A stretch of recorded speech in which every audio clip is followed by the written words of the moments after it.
My name is Arroe. I am a daily writer, a silent wolf. That means I stand on the sidelines and do nothing but watch, to listen, to study. Then I activate. I call it the Daily Mess, a chronological walk through an everyday world. Yes, it's my morning writing.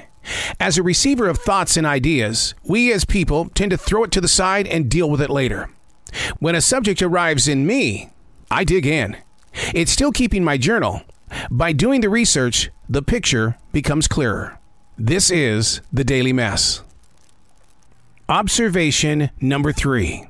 Dogs and their noses. It would be totally difficult to pinpoint the number of hours that you and I stand there while your fuzzy buddy is getting his or her morning history lesson.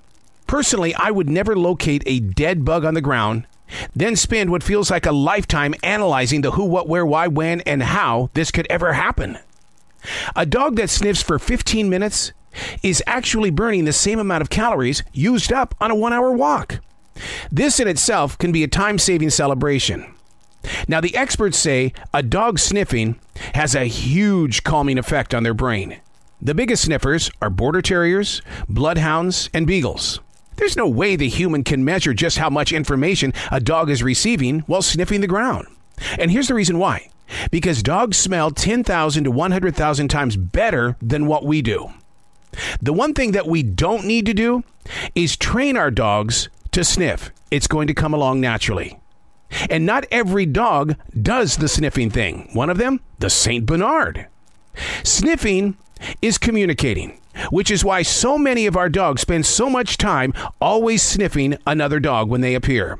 It lowers their anxiety when they know that the other dog isn't there to harm them.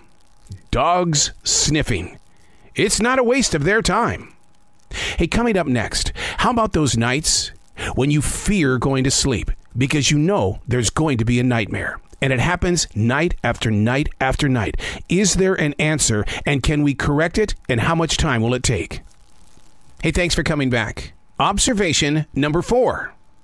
I've been known for having multiple nightmares no matter when I find some sleep, which in a weird way has caused a sense of PTSD.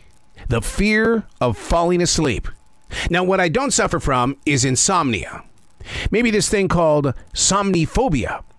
People who worry and stress out during the daytime hours, knowing nighttime is nearby. Sleep experts say we should practice better sleeping hygiene. Go to bed at the same time every night and wake up the same time every morning. The goal is to create a routine that your body recognizes as being a time to begin a mental process to rest. The number one rule about somniphobia is to stop self-diagnosing your situation. Remove any stigma connected to getting fewer hours of sleep and begin a process of seeing realistic expectations. The goal is to associate your bed only with sleep. And if you do get caught up in a typical nightmare, one of the things that I've learned to do through meditation is to instantly recognize, what is my now? Am I in the present inside this dream? Look for what doesn't fit into your reality. Although I'll probably have more bad dreams, the good news is I'm not connected to that one anymore. I'm Arroe, and that's the Daily Mess.